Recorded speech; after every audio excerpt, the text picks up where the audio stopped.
Passer en fait tout simplement de l'écriture à la réalisation à la sortie en salle, j'ai eu l'impression qu'il y avait même pas Ouais, j'ai l'impression qu'il n'y avait pas de temps qui s'est écoulé entre. Alors que, bah si, tu vois, il y a un travail monstre qui a été réalisé derrière, juste on le voit pas.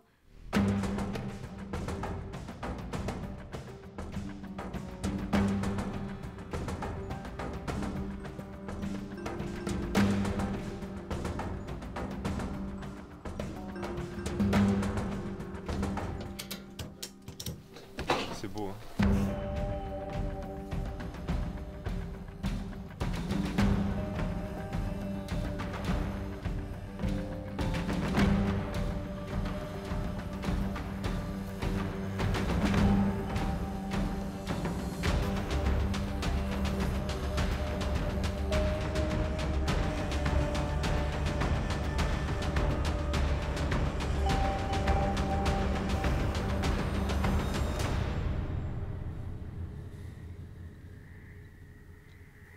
Séquence 2A sur une première.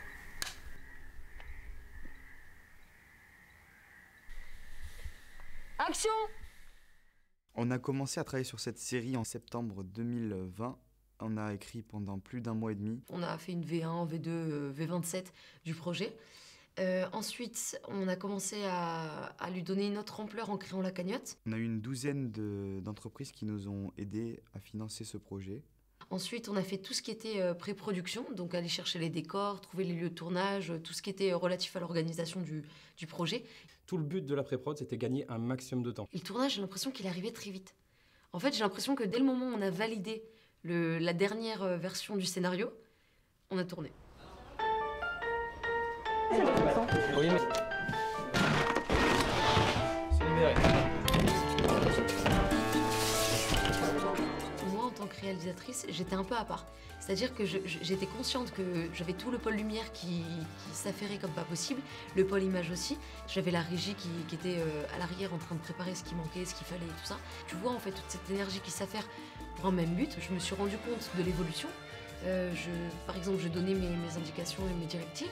Je partais pour faire les répétitions avec mes acteurs. Quand je revenais, j'avais tout le set en place.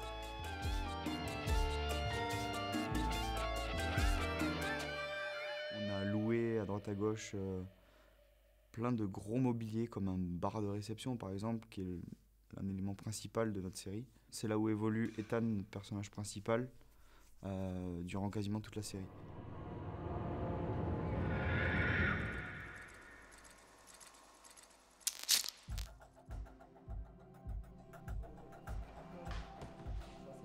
Il y a eu un gros travail de logistique et d'organisation concernant les décors, parce qu'on avait des décors très ambitieux et des décors qui coûtaient très cher. On avait 11 sous-décors, soit 11 sets lumière, sachant qu'en plus, il y avait des effets de nuit et des effets de jour. C'était vachement complexe, on se retrouvait à tourner dans une cuisine, dans une salle commune, dans un couloir, dans une chambre, dans une cave, dans un jardin. Ça fait plein de lieux différents qui font que ça faisait beaucoup de manutention, de changement de décor. Du coup, il fallait, avec l'assistant réal, se coordonner pour faire en sorte que je puisse faire du pré-light à un endroit pendant qu'on tourne à un autre endroit. Tu fais ce qu'on te demande de faire indirectement, en fait.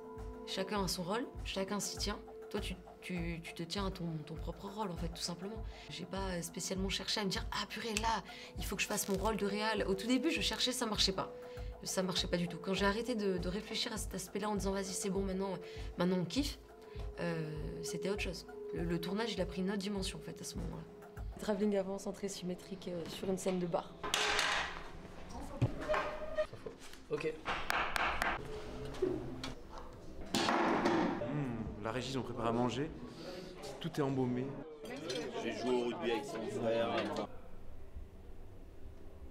Donc Ethan a refusé poliment d'aller boire un verre et hop, on les retrouve parce que Darim a réussi à le convaincre et ils sont en train de boire un verre dans la salle commune. Il va lui raconter un petit peu l'histoire de l'hôtel. On doit éclairer un château, et un château, c'est des grandes pièces, c'est très grand, et il faut que ça rende bien, il faut que ça rende beau, il faut rendre hommage au lieu, il faut rendre hommage à tout le matériel qu'on avait. J'avais une espèce de grosse pression où je me disais qu'il fallait surtout pas que je rate ma lumière et que j'embellisse au contraire notre décor qui était déjà super. Je me suis déjà dégagé à gauche. Je vais encore plus sur ma gauche. Ah, carrément. Contre-plongée, on l'a mis comme ça. Des fois on tournait la nuit, des fois on finissait à 5 h du matin, des fois on finissait à 21 h. On avait quand même besoin de beaucoup de calme sur le plateau parce que les endroits étaient très fermés, très clos et très petits. Donc vu qu'on était une équipe de 25 personnes, ça faisait beaucoup de monde si tout le monde se retrouvait autour de la caméra et sur le plateau.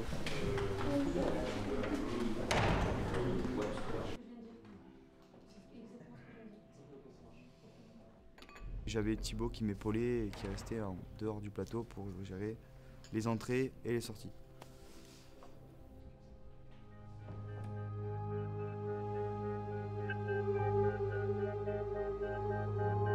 L'éclairage en extérieur était vachement intéressant à faire parce que là on devait faire un éclairage de nuit en extérieur, éclairer toute la façade d'un château, essayer de le détourer un petit peu avec une lumière sur le côté. Ça avait des allures de vrai tournage, de gros sets. Du coup il y avait ce côté exaltant qui faisait que j'étais très content d'être là, de participer à ça. Emprise, c'est une équipe de 25 personnes surmotivées et passionnées.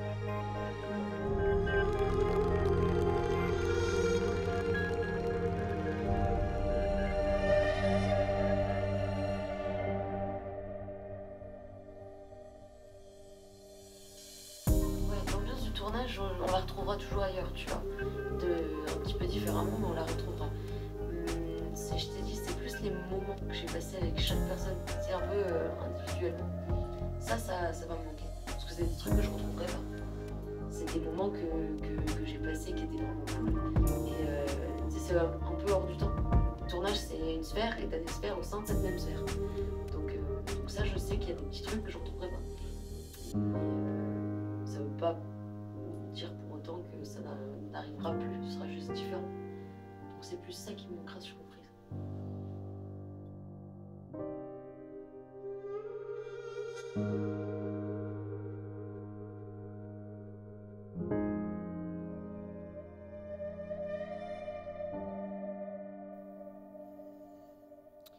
Regardez Emprise, financer la suite.